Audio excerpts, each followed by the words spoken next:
هذه المرثية مقدمة من أبو علي عبد الملك علي محمد القصيلي، مرثية على أخته زوجة الشيخ يحيى سالم أبو مخبل، ويعزي بها أولادها مختار يحيى سالم أبو مخبل، وأحمد يحيى سالم أبو مخبل، وعبد السلام يحيى سالم أبو مخبل.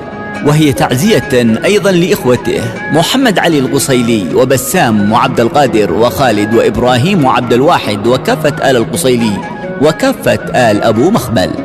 أداء أبو إسلام. يقول عبد الملك الحزن بالقلب خيم بعد موت الكريمة، الحزن قد عم الأقطار،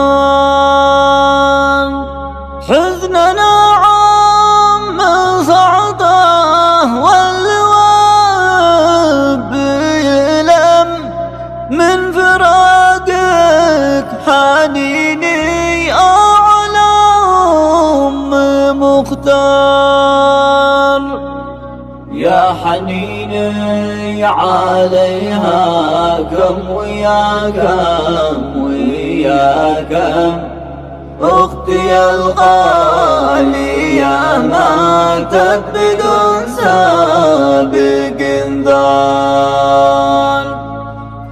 حن يا ابن القصيل اليوم قد عمي ماتم من فراق الحبايب، ليت ذي صار ما صار.